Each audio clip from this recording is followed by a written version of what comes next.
कैसे हो सब? Welcome back to the channel. इससे पहले फ्रेंड्स कि हम आज की सीरीज कंटिन्यू करें ना, मुझे आपसे एक इम्पॉर्टेंट बात करनी है। क्या आपको ये सभी न्यू 4 लेबर कोड्स के एमसीक्यूज चाहिए? तो फ्रेंड्स, हर एक न्यू लेबर कोड के 100 एमसीक्यूज के पीडीएफ अवेलेबल है। एंड अगर आपको ये एमसीक्यू पीडीएफ चाहिए तो आप गिवन नंबर पर मैसेज करके अपने एमसीक्यू पीडीएफ बाय कर सकते हैं। तो चलिए अब शुरू करते हैं हम आज के टॉपिक को। तो सबसे पहले हम बात करेंगे सेक्शन 31 की। ये सेक्शन में ना हमने 3 मेन पॉइंट समझने हैं, लेकिन उससे पहले मुझे एक बात बताओ, क्या हमारे स्कूल का टाइमिंग होता था कि 9 AM to 3 PM करके ये आपका टाइमिंग है जी? स्कूल में इतने बजे रिसेस होगी, इतने बजे ये क्लास का लेक्चर होगा, हर एक चीज का एक टाइम टेबल होता था। और क्या वो time table proper notice board पे लगा रहता था? यस। तो यहाँ पर ये सेक्शन का सबसे पहला पॉइंट भी यही बोलता है, वर्क टाइम का नोटिस लगाना। मतलब कि अगर मैं आपको बोलूं कि मेरी एक XYZ इंडस्ट्री है, ठीक है, अब वहां पर मेरी यहाँ पे ये जिम्मेवारी बनती है कि मैं एक प्रॉपर नोटिस लगाऊं, एक नोटिस डिस्प्ले करूं जहां पर वर्किंग आवर्स प्रॉपर एक टाइम लिखा हो। फॉर एग्जाम्पल, मैं एक नोटिस डिस्प्ले करूंगी जहां ये लिखा होगा कि मंडे टू फ्राइडे हमारे यहाँ काम होता है और उसकी टाइमिंग है 9 AM to 5 PM।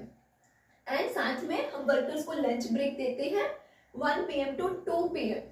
तो कितना वर्किंग आवर्स का टाइम है, कब लंच ब्रेक होती है, ये प्रॉपर सारी टाइमिंग कहते आपको एक नोटिस में अच्छे से डिस्प्ले करना है। और नोटिस भी ऐसी जगह डिस्प्ले करना है कि वर्कर्स को सही में सीधा उस नोटिस की तरफ ध्यान भी जाए, ठीक है। वही यहाँ पर इसका सबसेक्शन 2 बात करता है फॉर्मेट के रिलेटेड, कि ये जो नोटिस है किस फॉर्मेट में बनाना है, कहाँ पर इसको डिस्प्ले करना है, इंस्पेक्टर को इसके रिलेटेड कैसे ही बताना है, ये सब कुछ किस फॉर्मेट में किस तरीके से होगा, ये कहते हैं एप्रोप्रिएट गवर्नमेंट बताएगी। वही इसका जो लास्ट पॉइंट है वो बात करता है चेंज के रिलेटेड। अगर मान लीजिए working hour 9 AM to 5 PM थे, अब मुझको 9 AM to 4 PM करना है, क्या मैं यहाँ पे चेंज कर रही हूँ टाइमिंग? यस। तो ये चेंज करने का रूल आपको क्या लगता है, जब मेरे मन में आएगा मैं तब चेंज कर पाऊंगी टाइमिंग? नो, इसको चेंज करने का रूल है। क्या रूल है? सबसे पहले तो कहते आपको इंस्पेक्टर कम फैसिलिटेटर को इसके बारे में इन्फॉर्म करना पड़ेगा। इस पॉइंट में कंफ्यूज मत होना, थर्ड पॉइंट दोबारा समझो। अगर मान लो मेरी फैक्ट्री का टाइमिंग था 9 AM to 5 PM, इमेजिन कर लीजिए अब मैं इसका टाइम करना चाहती हूँ 8 AM से लेकर के 4 PM तक। मेरे मन में आया मैं ये टाइमिंग रखती हूँ, क्या मेरे मन में आया मैं अपने से चेंज कर पाऊंगी? नहीं। सबसे पहले क्या करना पड़ेगा?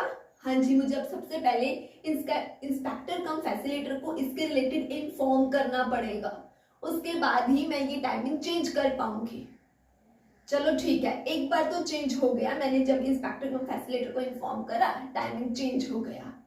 यार अब 2 दिन बाद मेरे मन में आया नहीं 8 AM to 4 PM नहीं, एक काम करते हैं 8 AM to 5 PM कर देती हूँ। आपको क्या लगता है जो टाइमिंग मैंने 2 दिन पहले चेंज करा था, क्या मैं दोबारा उसको फिर से 2 दिन बाद चेंज कर पाऊंगी? नहीं।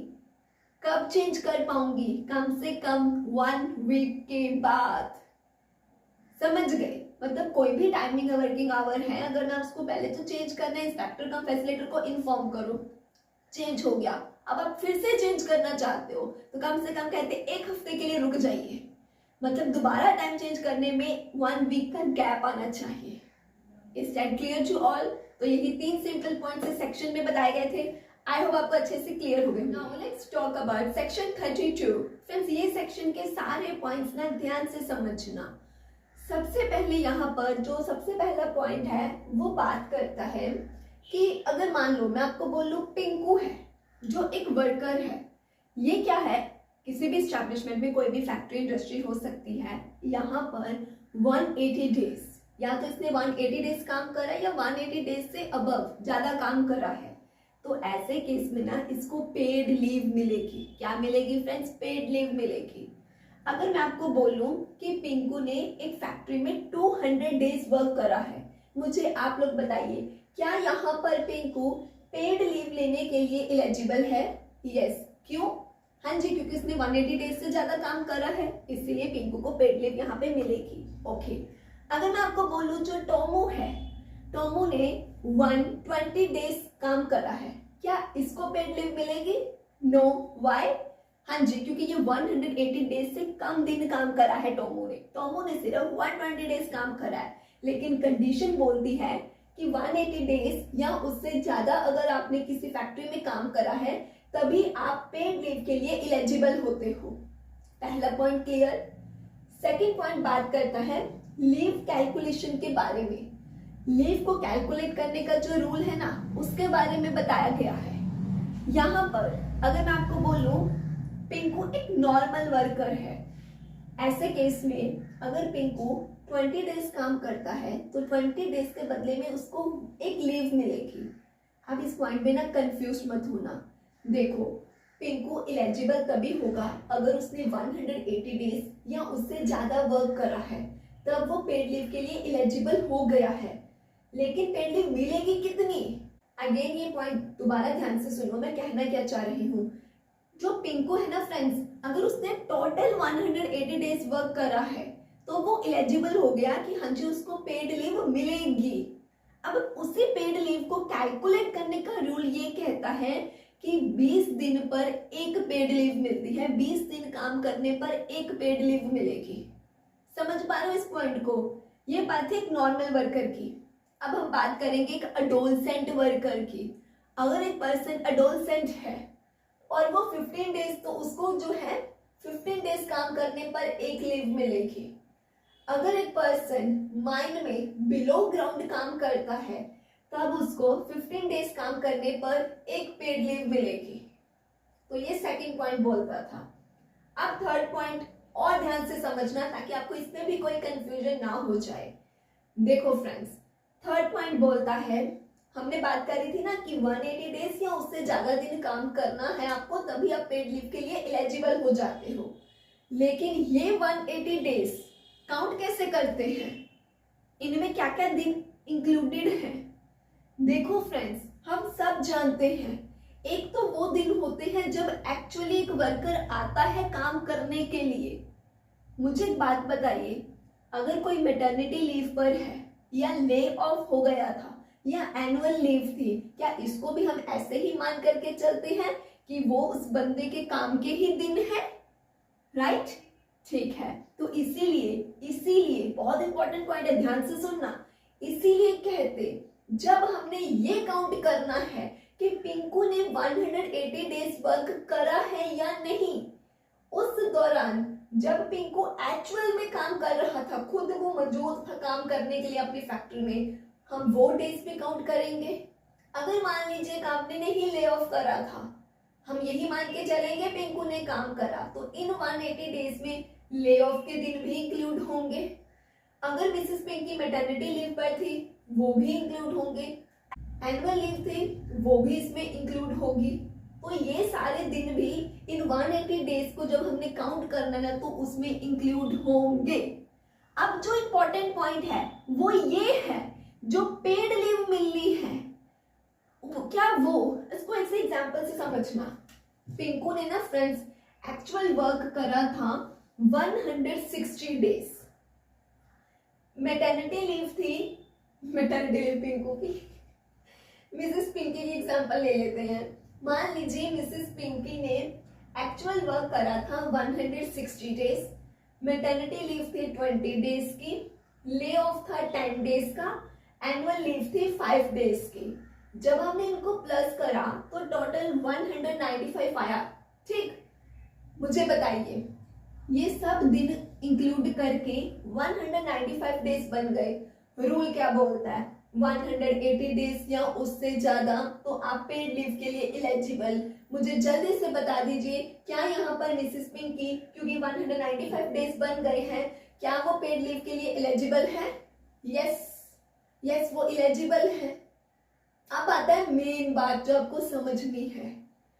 यहाँ पर ये वाले दिन maternity leave, lay off and annual leave को इंक्लूड करके 195 डेज बना करके वो इलेजिबल तो हो गई, लेकिन जब हमने पेड लीव कैलकुलेट करनी है उस वक्त हम ओनली एक्चुअल जो 160 डेज वर्क करा है उसके हिसाब से देंगे, तब हम ये दिन नहीं देखेंगे। समझे? कंफ्यूजन तो नहीं हुई? देखो फ्रेंड्स, एक बार फिर से समझा देती हूँ मैं, ताकि अगर आपको कोई डाउट है तो क्लियर हो जाए। तो आपकी बारी, बहुत ध्यान से सुनना। जो मिसेस पिंकी है, देखो सबसे पहला रूल, अब ना मेरे साथ साथ बोलना ताकि आपको कोई कंफ्यूजन ना हो। सबसे पहले रूल क्या बोलता है, अगर आपको पेड लीव के लिए एलिजिबल बनना है एक वर्कर को, तो कम से कम उसने एक फैक्ट्री में 180 या उससे ज्यादा दिन काम किया हो। बोलो इतना समझे? अच्छा, तो वो जब 180 डेज हम देख रहे हैं, पूरे 180 डेज बनाने के लिए कहते हमने maternity leave, lay off, annual leave सब इंक्लूड कर दिए, एक्चुअल के साथ साथ सब इंक्लूड कर दिए, तो 195 बन गए। That means Mrs Pinky eligible हो गई पेड लीव के लिए, क्योंकि उनके ये सब कुछ मिला करके टोटल 195 बन गया था। सिर्फ एलिजिबिलिटी, पेड लीव की एलिजिबिलिटी के टाइम पर ही हम मैटरनिटी लीव, ले ऑफ और एनुअल लीव इंक्लूड करते हैं एक्चुअल वर्क के साथ साथ। लेकिन जब अब हमने पेड लीव कैलकुलेट करनी है, उस दौरान ओनली एक्चुअल वर्क कितने दिन काम किया था वही देखा जाएगा। आई होप आपको कोई कंफ्यूजन नहीं होगी, लेकिन अगर है तो आप कमेंट करके पूछ सकते हो। अब फ्रेंड्स हम इसके फोर्थ पॉइंट की बात करते हैं। फोर्थ पॉइंट बात करता है, अगर फ्रेंड्स मान के चलिए, अभी मार्च का मंथ चल रहा है ना, हाँ, तो मान करके चलिए कि मैंने ना 10 मार्च से लेकर के 12 मार्च, मतलब 10, 11, 12 3 दिन की ना लीव ली है, समझे? लेकिन 11 को तो संडे आ गया मान लो, तो यहाँ अब क्या होगा, अब कितनी लीव मानी जाएगी? 10, 11, 12 3 लीव्स मानी जाएगी, या 11 संडे को बीच में से आउट करके ओनली 10 एंड 12 की लीव मानी जाएगी? तो ये पॉइंट बोलता है, अगर हॉलीडे आ जाए लीव के बीच में तो हॉलीडे को नहीं काउंट करना। जैसे मैंने बोला, मान लीजिए मैंने 10, 11, 12, 10, 11, 12 3 लीव ली थी, लेकिन 11 को संडे आ गया, तो 11 बीच में लीव काउंट ही नहीं किया जाएगा। अब 10 और 12 2 लीव मानी जाएगी, 3 नहीं। दैट मीन्स अगर 10, 11, 12 को मान लीजिए वेडनेसडे, थर्सडे एंड फ्राइडे होता, बीच में कोई हॉलीडे नहीं आती, तो यहाँ पर 3 लीव मानी जाती। अब मान लीजिए सैटरडे, संडे, मंडे आ गया, मान लीजिए यार शनिवार को भी काम पर गई थी मैं, तो 11 जो संडे आ गया ना, जो हॉलीडे आ गई, फिर वो काउंट नहीं होगी। अब यहाँ पर क्योंकि बीच में एक दिन छुट्टी आ गई, तो 3 दिन के बजाय 2 लीव मानी जाएगी। क्लियर हुआ? नेक्स्ट पॉइंट बात करते हैं, अगर कोई पर्सन साल के मिड में ज्वाइन करे, तो मतलब वो बंदा 1 जनवरी से नहीं, मान लीजिए 1 जुलाई से ज्वाइन कर रहा है, अब यहाँ पर फिर कैसे काउंट करेंगे? यूजुअली तो हम देख रहे थे कि साल में 180 डेज या उससे ज्यादा काम करो तब पेड लीव के लिए एलिजिबल होते हो। लेकिन ये पॉइंट बोलता है कि अगर कोई पर्सन करे ज्वाइन मिड में रहा है, या मतलब जरूरी नहीं जुलाई में कर रहा है, हो सकता है वो अक्टूबर में ज्वाइन कर रहा है, तो फिर इस हिसाब से अब कैसे ही हम कहते देखेंगे एलिजिबिलिटी कि वो बंदा पेड लीव के लिए एलिजिबल है भी या नहीं? तो ऐसे केस में ना फ्रेंड्स, साल के जितना भी दिन बच गए ना, उसका 1/4 किया जाएगा। अब ना हम यहाँ पे अप्रोक्सीमेटली एक नंबर लेके चलते हैं। मान लीजिए पिंकू ने 1 जुलाई को ज्वाइन करा। कब करा? हाँ जी, 1 जुलाई को। अब 1 जुलाई से दिसंबर तक अप्रोक्सीमेटली मान लो 180 डेज बन गए, ठीक है? अब 180 डेज का हम 1/4 करेंगे। 1/4 करके मान लो 45 आ गया, तो डैट मीन्स अगर पिंकू ने 45 या उससे ज्यादा दिन के लिए उसने काम करा होगा ना, तभी वो पेड लीव के लिए एलिजिबल होगा। तो ये नंबर्स मैंने एग्जांपल देने के लिए, समझाने के लिए बोले हैं, समझे? अगर मान लो, अब हम एक और एग्जांपल लेते हैं, आपको अच्छे से क्लियर हो जाएगा। मान लीजिए पिंकू ने अक्टूबर में ज्वाइन करा है। अब हम पता क्या करेंगे, अक्टूबर से लेकर के दिसंबर तक के अप्रोक्सीमेटली मान के चल लो 60 डेज बनते हैं, ठीक है। चलो ऐसे सोच लो। अब 60 का क्या करेंगे, बिल्कुल ठीक 1/4 करेंगे। 1/4 करके इमेजिन ही करना हमने, तो मान लो 20 आ गया, ठीक है। तो फिर ऐसे केस में क्या देखा जाएगा, हाँ जी, कि पिंकू ने 20 या उससे ज्यादा दिन काम करा है कि नहीं। अगर करा होगा तब वो पेड लीव के लिए एलिजिबल होगा। तो बात समझ गए ना। अगर कोई बंदा साल के शुरू में नहीं मिड में कहीं जाके ज्वाइन करता है तो रिमेनिंग जितने दिन बचते हैं ना उनका 1/4 किया जाता है। 1/4 करके जितने दिन आते हैं ना, फिर वो दिन देखे जाते हैं कि उस वर्कर ने उतने दिन या उससे ज्यादा वर्क करा है या नहीं। अगर वर्क करा होता है तभी वो पेड लीव के लिए एलिजिबल होता है। क्लियर। नेक्स्ट पॉइंट बात करता है, अगर किसी पर्सन की डेथ हो गई है, रिटायर हो गया है, या उसको डिसमिस कर दिया गया है, या उस पर्सन ने खुद से जॉब छोड़ दी है और उसकी अभी जो अनयूज्ड लीव पड़ी है उसका क्या होगा फ्रेंड्स, फिर उसका पैसा दिया जाएगा जो भी उसके लीगल हायर्स होंगे उनको। अगर तो यहाँ पर किसी बंदे की मतलब ये कारण बना है कि वो उसको डिसमिस किया गया है या उसने खुद से जॉब छोड़ी है, तो ऐसे केस में 2 वर्किंग डेज के विद इन क्या है, उसके वो जो भी अनयूज्ड लीव्स होती है उनका पैसा देना पड़ता है। अगर वो बंदे का केस डेथ का या रिटायरमेंट का है तो ऐसे केस में जो अनयूज्ड लीव का पैसा देना होता है वो 2 मंथ्स के विद इन देना होता है। ये पॉइंट भी क्लियर। नेक्स्ट पॉइंट बात करता है, क्या लीव कैरी फॉरवर्ड की जा सकती है। मान लीजिए फ्रेंड्स, 2026 में अभी 2026 में पिंकू की 10 लीव जो है वो अभी भी पड़ी है। अब 2027 आ गया मान लो, तो क्या वो पुरानी जो 10 लीव अभी भी उसकी बची हुई है, क्या आपको लगता है वो 10 लीव्स 2027 में कैरी फॉरवर्ड हो सकती है। यस, हो सकती है।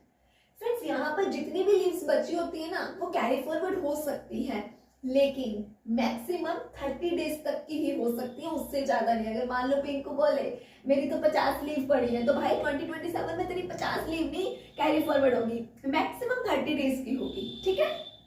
लेकिन इसमें भी और फर्दर ट्विस्ट है।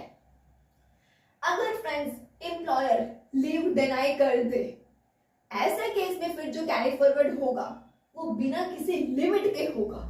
तो इस पॉइंट में भी कंफ्यूज मत होना। नॉर्मल यहाँ पे रूल क्या बोलता है, कैरी फॉरवर्ड हो सकती है नेक्स्ट ईयर में लीव अगर पिछले साल आपकी बच गई थी तो मैक्सिमम 30 डेज तक, बट विदाउट किसी लिमिट के तब कैरी फॉरवर्ड होती है। जल्दी बता दो कब। हाँ जी, अगर एम्प्लॉयर आपकी लीव डिनाई करता है तब। ये पॉइंट भी क्लियर। नेक्स्ट पॉइंट बात करता है लीव एनकरेजमेंट की। मान लीजिए पिंकू बोलता है साल का एंड आ गया है, मेरी 10 लीव अभी बची हुई है। वो कहता है काम करिए मुझे मेरी बची हुई 10 लीव का पैसा दे दीजिए। क्या पिंकू को पैसा मिल सकता है। यस, बिल्कुल मिल सकता है, क्योंकि यहाँ पर ये पॉइंट यही बोलता है कि आप अपनी बची हुई लीव का इनकैश करवा सकते हो, उसका पैसा ले सकते हो बदले में, ठीक है। नेक्स्ट पॉइंट बात करता है, अगर जो आपकी टोटल लीव है वो 30 डेज या उससे भी ज्यादा की है, तो ऐसे केस में अब जो भी वो एक्स्ट्रा लीव है ना उसका पैसा ले सकते हैं। जैसे मान लीजिए पिंकू की 45 लीव है, ये 30 से ज्यादा है, आप 30 से ज्यादा ये 15 लीव्स हो गई, तो ये 15 लीव्स जो एक्स्ट्रा है ना इसका पिंकू यहाँ पर पैसा ले सकता है। क्लियर। नेक्स्ट, ये सबको सबसेक्शन 1 के सारे पॉइंट्स क्लियर हो गए। गुड। अब सबसेक्शन 2 समझते हैं। सबसेक्शन 2 यहाँ पर ये बोलता है कि ये जो हम सब रूल समझे हैं ना हमने, ये यहाँ पर जो गवर्नमेंट है वो और अदर एस्टैब्लिशमेंट्स के ऊपर भी अप्लाई कर सकती है।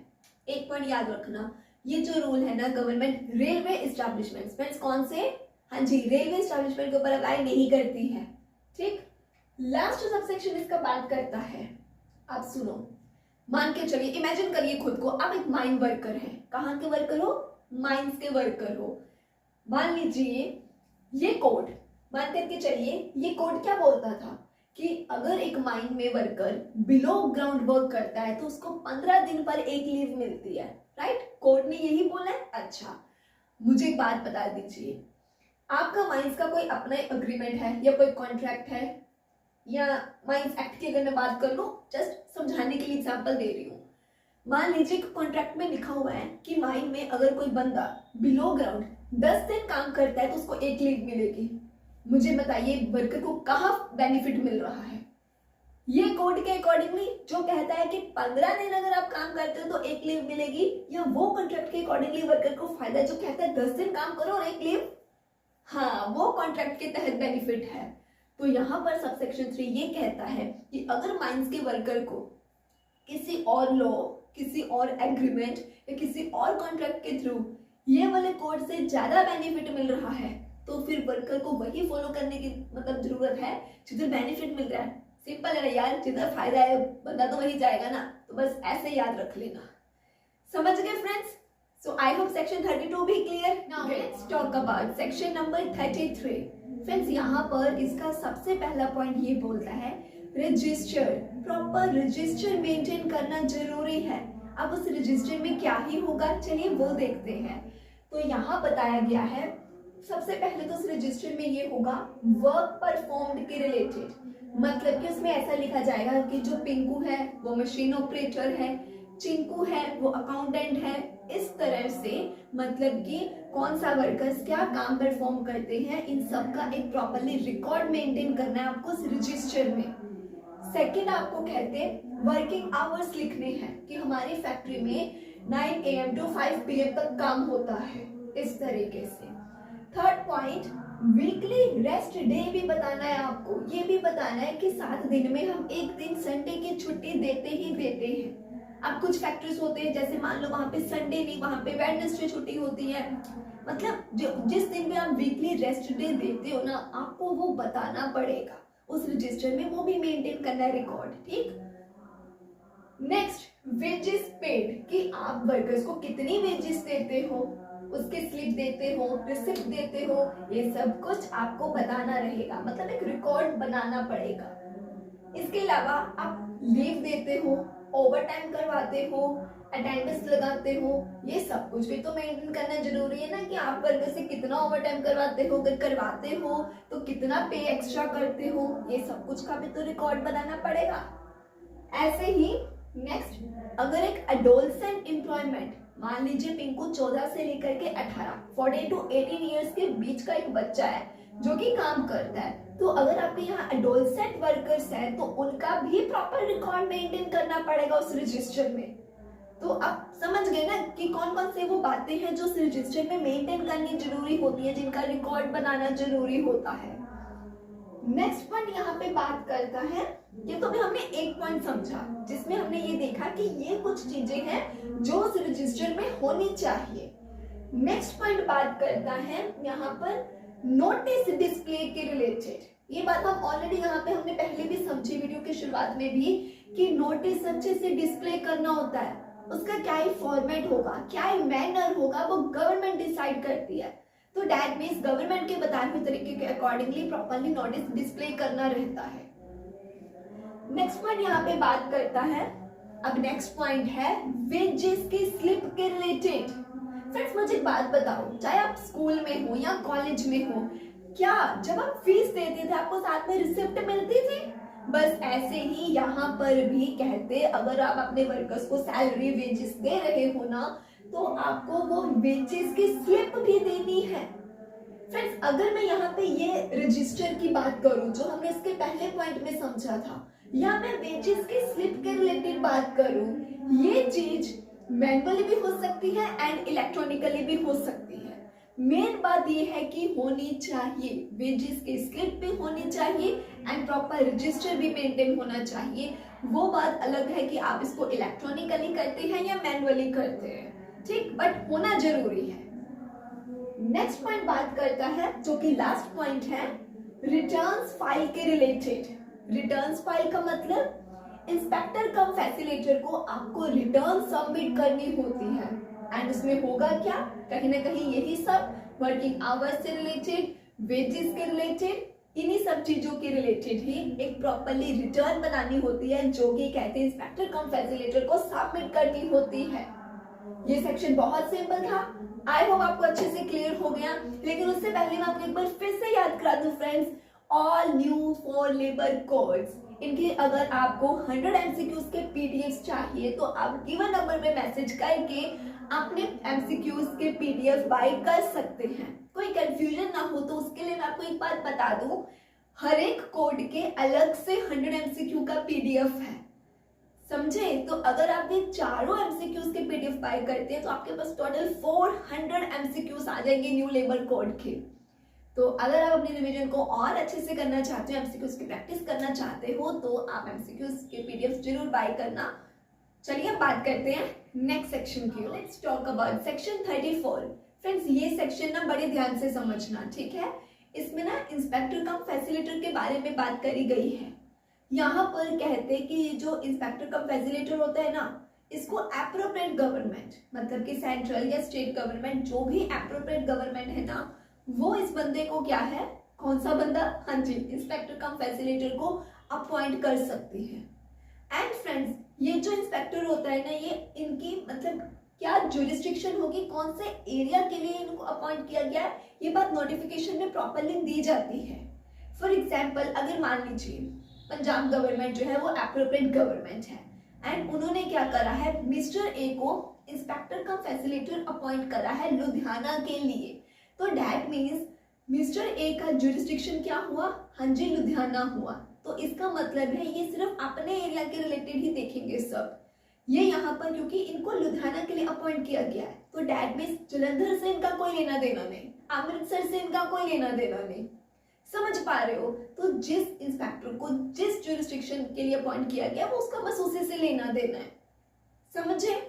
वही नेक्स्ट पॉइंट यहाँ पे बात करता है कि ये इंस्पेक्टर कम फैसिलिटेटर को अपॉइंट किया क्यों गया है। फ्रेंड्स इनका काम ये होता है कि ये लोग एस्टैब्लिशमेंट्स में जा करके इंस्पेक्शन कर सके, किस चीज के रिलेटेड, कि ये जो भी हम कोड पढ़ रहे हैं इस कोड में ये जो भी प्रोविजंस है, जो भी रूल्स है, वो सही मायने में फॉलो हो भी रही है या नहीं। देखो अगर कोई हमारे सर पे होगा ही नहीं, हमें पता है कि कोई पूछने वाला नहीं है, कोई कुछ देखने वाला नहीं है, तो क्या ये जो एम्प्लॉयर्स या ऑनर्स वगैरह होते हैं ये ढंग से काम करेंगे? नहीं, ये लोग तो वर्कर्स को एक्सप्लॉइट करते चले जाएंगे। तो इसीलिए तो ये इंस्पेक्टर कम फैसिलिटेटर्स को अपॉइंट किया जाता है, सो डैट ये लोग ये देख सके कि ये जो भी नॉर्म्स वर्कर्स के बेनिफिट्स के लिए, उनके सेफ्टी के लिए या उनकी अच्छे हेल्थ के लिए रिलेटेड बनाए गए हैं वो प्रॉपरली फॉलो हो रहे हैं या नहीं। क्लियर। अब यहाँ पे ना नेक्स्ट पॉइंट एक और है जो इंपॉर्टेंट है, ध्यान से सुनना। यहाँ पर गवर्नमेंट ना फ्रेंड्स देखो, ये तो हम समझ गए कि इस इंस्पेक्टर को इंस्पेक्शन करने के लिए ही अपॉइंट किया जाता है। अब यहाँ पर कहते हैं जो गवर्नमेंट है ना वो इंस्पेक्शन की एक स्कीम बना सकती है। उस स्कीम में देखो इंस्पेक्ट ऐसे समझना, गवर्नमेंट क्या कर सकती है, एक स्कीम बना सकती है। उस स्कीम में 3 तरह के रूल्स बन सकते हैं, मतलब 3 तरीकों से इंस्पेक्शन हो सकती है। कैसे? सबसे पहले तो online web based inspection. Online web based inspection कैसे हो सकती है, मतलब कि मान लीजिए वो जो इंस्पेक्टर है वो ऑनलाइन ही पोर्टल के थ्रू ही डॉक्यूमेंट्स चेक कर रहा है किसी एस्टैब्लिशमेंट के, तो हो गई ना ये वेब बेस्ड इंस्पेक्शन, समझ गए। या फिर ऐसा भी हो सकता है, कहते हैं ये स्कीम बोलती है कि इलेक्ट्रॉनिकली इंफॉर्मेशन मंगवा सकता है इंस्पेक्टर। मतलब कि अगर मान लीजिए एक फैक्ट्री ए है और पिंकू कौन है, इंस्पेक्टर है। पिंकू को मान लीजिए फैक्ट्री ए के डॉक्यूमेंट्स चेक करने हैं, रिकॉर्ड्स चेक करने हैं, रजिस्टर्स चेक करने हैं। पिंकू पता क्या कर रहा है, खुद मैनुअली वहां पर नहीं जा रहा है फैक्ट्री ए में, वो क्या कह रहा है कि इलेक्ट्रॉनिकली ऑनलाइन ही हमको अपने रजिस्टर्स, अपने जो रिपोर्ट्स हैं, जो आपकी एनुअल रिटर्न्स हैं वो भेजिए। तो इस तरह से मतलब अगर उसको कोई इंफॉर्मेशन चाहिए तो वो ऑनलाइन मंगवा सकता है और इंस्पेक्शन कर सकता है, उनको चेक कर सकता है। तीसरा, अगर जरूरत पड़े तो यहाँ पर कहते वो जो पिंकू है, जो इंस्पेक्टर है, वो खुद मैनुअली भी जा करके क्या है किसी भी फैक्ट्री में इंस्पेक्शन कर सकता है।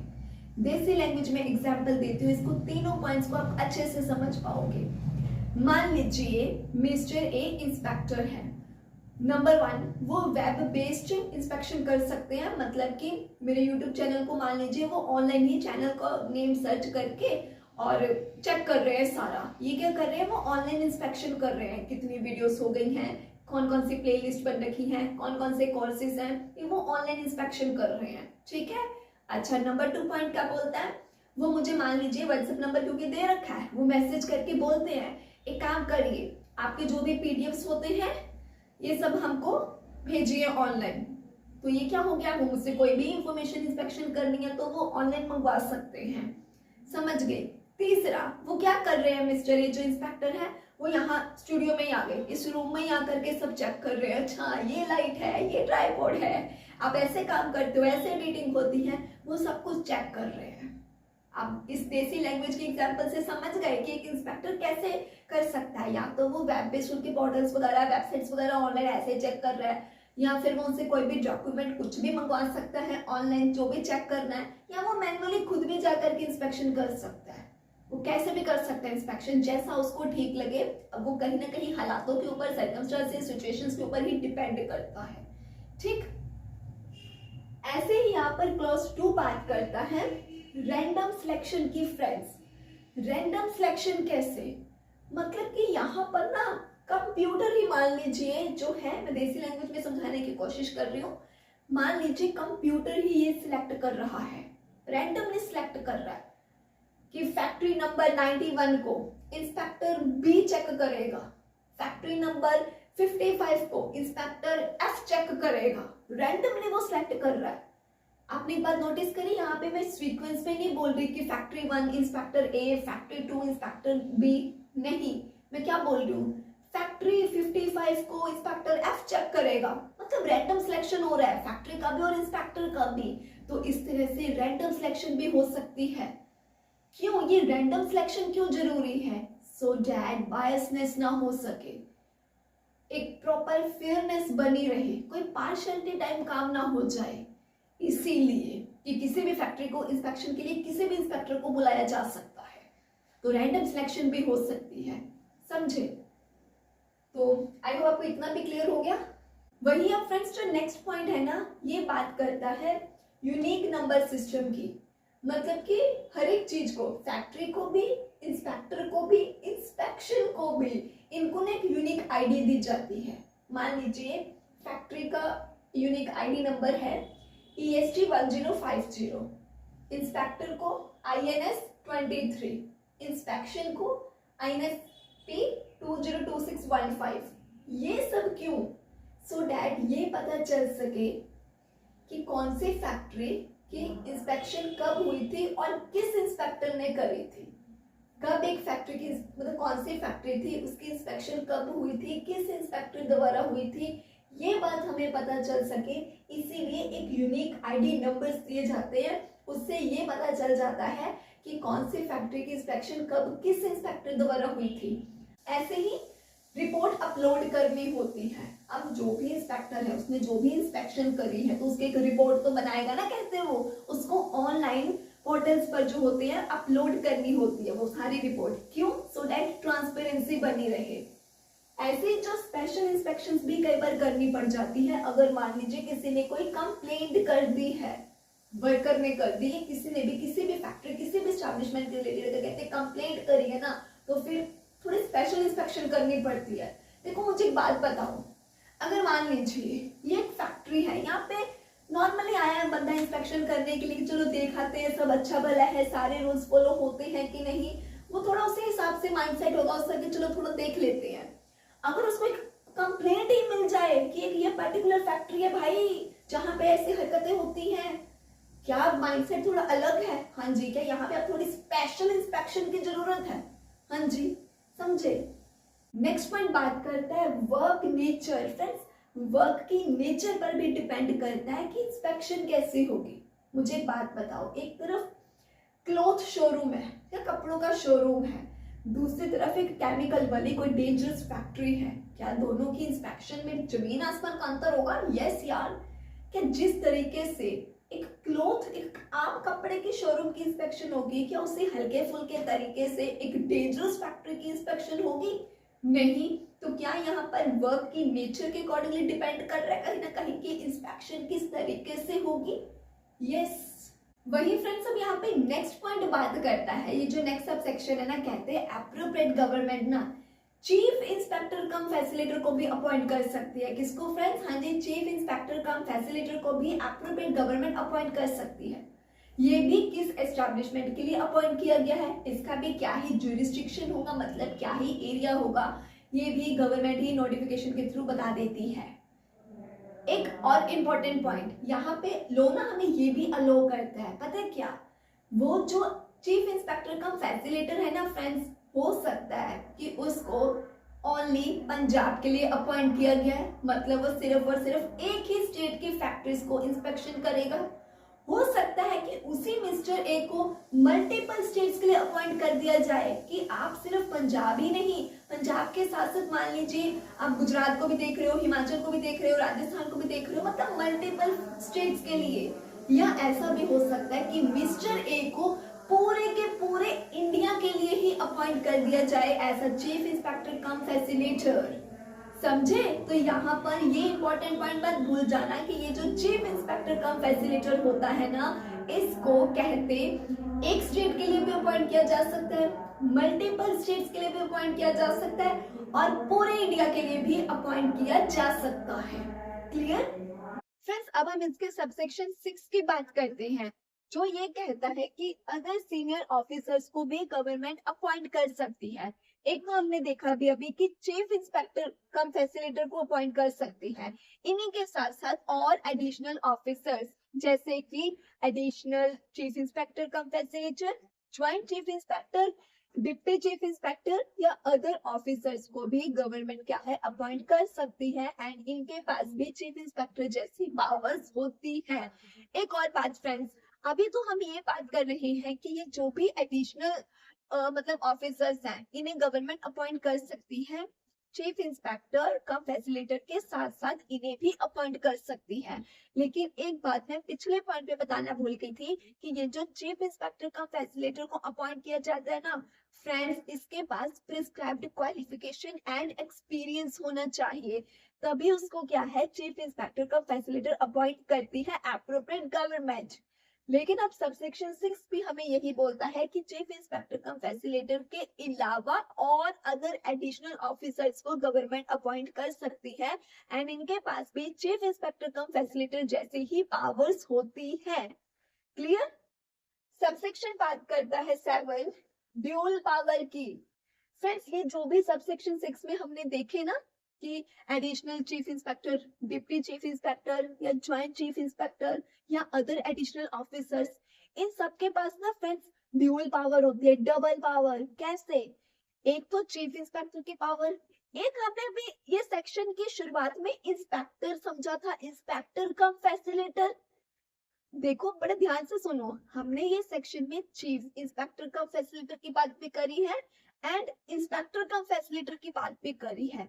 तो चीफ इंस्पेक्टर प्लस इंस्पेक्टर दोनों की ही पावर्स, ये जो सबसेक्शन 6 में हमने अदर ऑफिसर्स की बात करी है ना, इन अदर ऑफिसर्स के पास इन दोनों की ही पावर्स होंगी। जल्दी से बता दीजिए किन दोनों की पावर्स?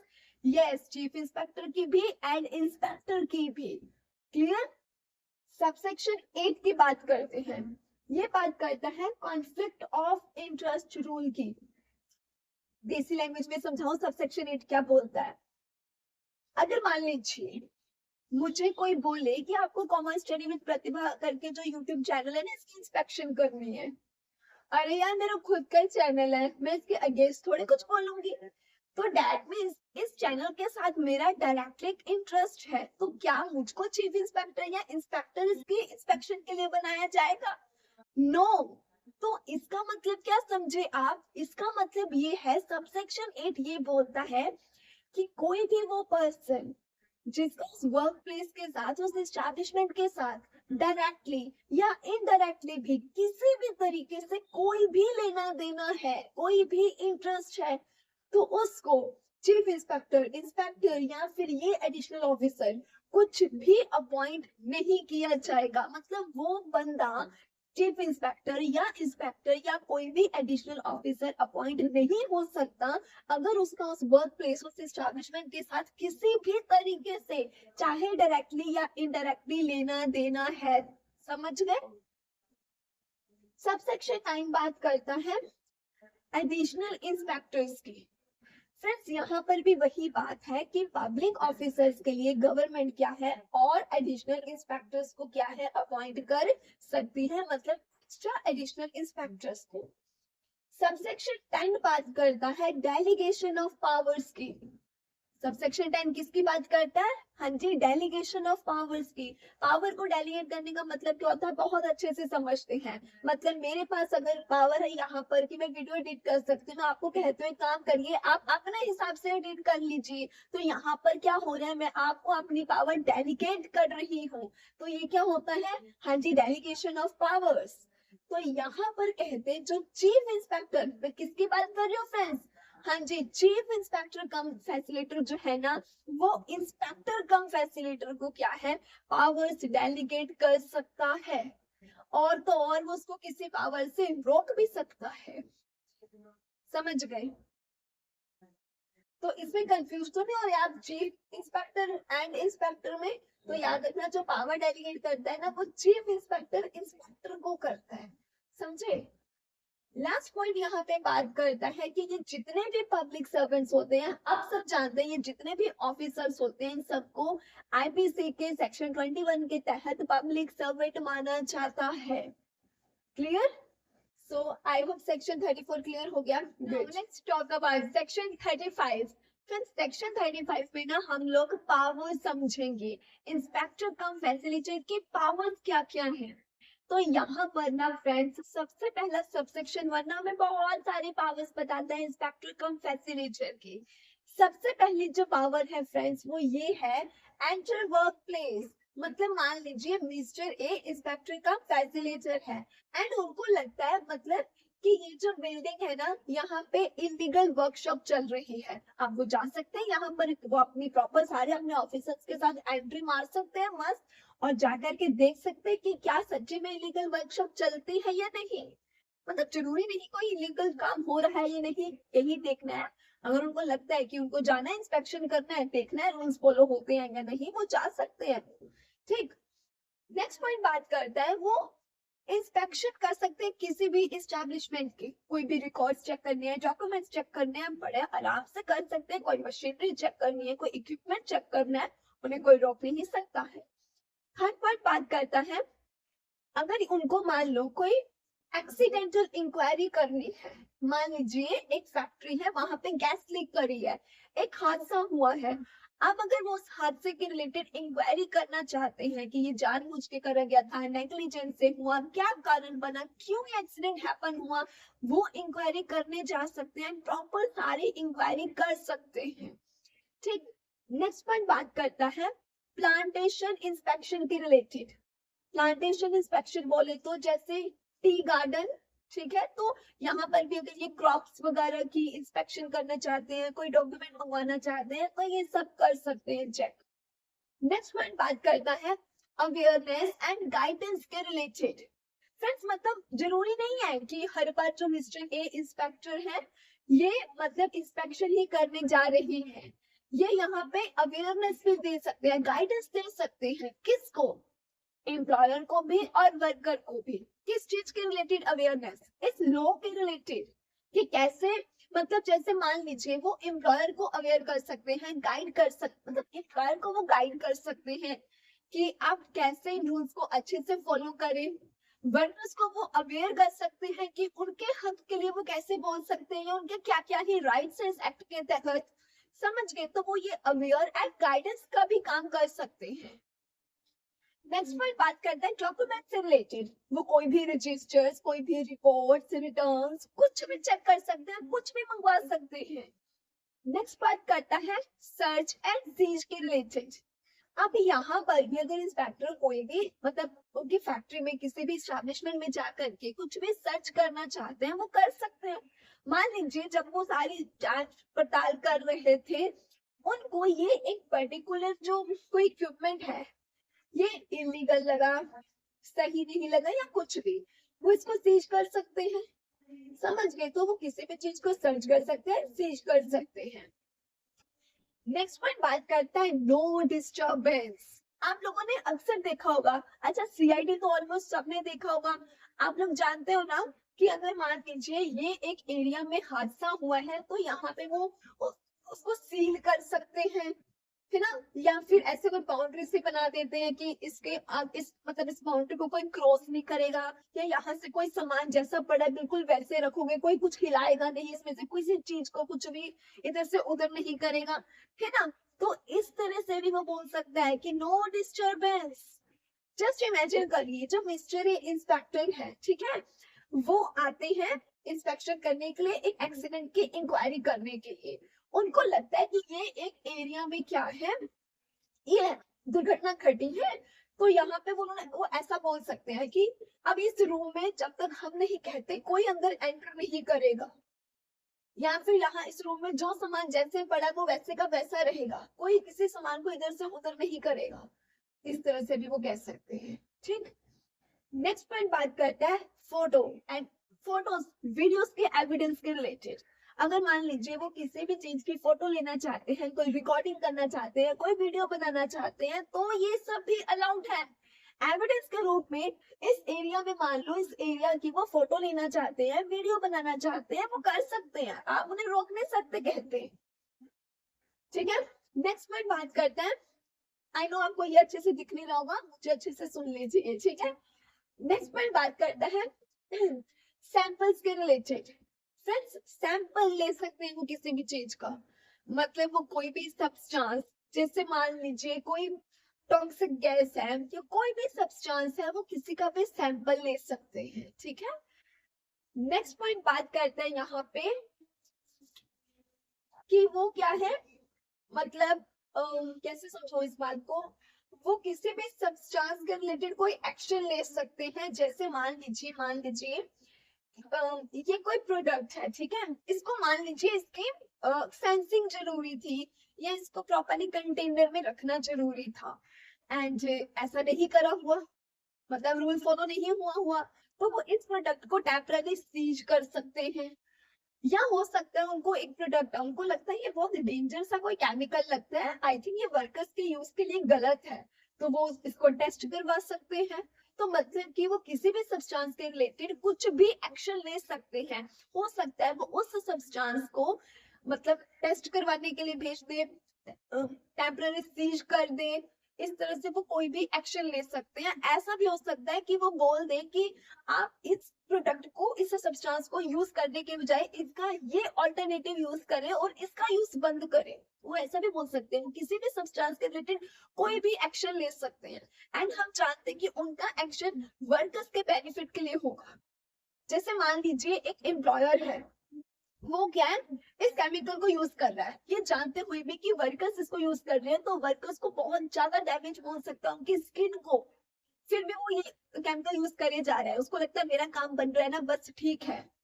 लेकिन अब मान लो मिस्टर ए आते हैं इंस्पेक्शन के लिए, वो देखते हैं हृदय भाई इतना डेंजरस केमिकल, जबकि मार्केट में इसका ऑल्टरनेटिव भी अवेलेबल है। अब वो यहाँ पे बोल सकते हैं एम्प्लॉयर को इस केमिकल का यूज बंद किया जाए, जो इसका दूसरा अल्टरनेटिव मिलता है ना, जो दूसरा इसका सब्स्टिट्यूट मिलता है, उसका यूज किया जाए। तो मतलब इस तरह से, या वो अगर मान लीजिए उनको लग रहा है ये डेंजरस है, एम्प्लॉयर बोल रहा है नहीं नहीं नहीं डेंजरस नहीं है, वो टेस्ट करने के लिए भेज सकते हैं, चेक करने के लिए कि क्या ये डेंजरस है या नहीं। तो इस तरह से वो किसी भी सब्सटेंस पे कोई भी एक्शन ले सकते हैं। नेक्स्ट पॉइंट बात करता है शो कॉज नोटिस के रिलेटेड। अब इसका क्या मतलब है, शो कॉज नोटिस का मतलब फ्रेंड्स यहाँ पर ये है कि मतलब फॉर एग्जाम्पल से समझाती हूँ। ये एक मशीनरी है, इसके हम जानते हैं कोई भी मशीनरी उसके फेंसिंग होनी जरूरी होती है। मान लीजिए इंस्पेक्टर आकर के एक ए फैक्ट्री में देखते हैं कि यार यहाँ पे मशीन फेंस ही नहीं की हुई है, हर मशीन ऐसे ही है, मतलब कोई इनको डर ही नहीं है कि वर्कर का हाथ आ जाएगा या वर्कर को नुकसान पहुंचेगा, ना कोई फेंसिंग ही नहीं करी है। अब यहाँ पर शो कॉज नोटिस का मतलब क्या है कि इंस्पेक्टर एम्प्लॉयर को ये शो कॉज नोटिस इशू कर सकता है कि हमें विद इन 7 डेज, 7 दिन के अंदर अंदर बताइए कि आपके यहाँ मशीनरी की फेंसिंग क्यों नहीं करी गई। तो ये हो जाता है शो कॉज नोटिस का मतलब कि इंस्पेक्टर को जो भी चीज का पूछना है ना, पूरी चाहिए एक्सप्लेनेशन कि क्यों है आपकी फैक्ट्री में ऐसा, क्यों ये रूल फॉलो नहीं हो रहा, इसकी एक्सप्लेनेशन अगर वो मांगना चाहता है तो वो शो कॉज नोटिस इशू कर सकता है एम्प्लॉयर को, समझे। नेक्स्ट पॉइंट बात करते हैं अदर प्रिस्क्राइब रूल्स के रिलेटेड कि इसके अलावा जो भी उसके पास और पावर्स प्रिस्क्राइब करी गई है इंस्पेक्टर को, वो सारे की सारी अपनी पावर्स का यूज कर सकता है। क्लियर? ये अच्छा, हाँ एक रह गया कोर्ट प्रोसीडिंग के रिलेटेड फ्रेंड्स। यहाँ पर जो इंस्पेक्टर होता है उसके पास ये भी पावर होती है कि वो एम्प्लॉयर के अगेंस्ट केस भी फाइल कर सकता है। तो ये वो सारी पावर्स थी जो कि एक इंस्पेक्टर कम फैसिलिटेटर के पास होती है। ये हमें सबसेक्शन 1 में बताया गया था। अब जो सबसेक्शन 2 हमें बोलता है वो ये है कि यहाँ पर ये जो भी बातें हैं इन सबको मानना लीगली बाइंडिंग हो जाता है कि एम्प्लॉयर वो ये नहीं कह सकता अरे इंस्पेक्टर तुम हमारी फैक्ट्री में क्या करना है और चले जाओ वापस। वो ये नहीं कह सकता तुम हमारे किसी सब्सटेंस पे एक्शन क्यों ले रहे हो। वो ये नहीं कह सकता कि तुम हमारे डॉक्यूमेंट्स क्यों मंगवा रहे हो। वो ये नहीं कह सकता कि आप हमारी किसी भी मशीनरी या किसी भी इक्विपमेंट या किसी भी चीज को सीज क्यों कर रहे हो। वो कुछ नहीं बोल सकता। एम्प्लॉयर को यहाँ पर इंस्पेक्टर को प्रॉपरली कॉपरेट मतलब करना ही पड़ेगा। क्यों? क्योंकि एम्प्लॉयर लीगली बाइंड है कहीं ना कहीं। यहाँ पर कहते हैं वो आईपीसी के जो सेक्शन 175 एंड 176 के उसके तहत लीगली बाउंड हो जाता है। समझ गए? सबसेक्शन 3 बात करता है यहाँ पर कि हमने समझा ना कि इंस्पेक्टर सर्च कर सकता है, हमने ये भी समझा वो सीज कर सकता है। तो ये जो सर्च एंड सीज करेगा इंस्पेक्टर फ्रेंड्स, वो कोड ऑफ क्रिमिनल प्रोसीजर के सेक्शन 94 में जो सर्च एंड सीज के रिलेटेड रूल्स बताए गए हैं ना, उन्हीं रूल्स को फॉलो करते हुए ही जो इंस्पेक्टर है वो किसी भी एस्टैब्लिशमेंट में सर्च एंड सीज का काम करता है। आई होप आपको सेक्शन 35 भी अच्छे से क्लियर हो गया। सो माय डियर फ्रेंड्स, आज के लिए बस इतना ही। आज वैसे तो यूजुअली हम 10 सेक्शंस कवर करते हैं, लेकिन आज मैंने 5 सेक्शंस इसलिए कवर करे हैं क्योंकि ये बहुत लंबे लंबे लेंथी सेक्शंस थे। तो मुझे था कि आप पहले 5 सेक्शंस अच्छे से समझ लो, नेक्स्ट वीडियो में हम नेक्स्ट सेक्शन समझ लेंगे। ठीक है, तो चलिए फिर मिलते हैं अपकमिंग वीडियो में। तब तक के लिए bye bye, take care, happy learning.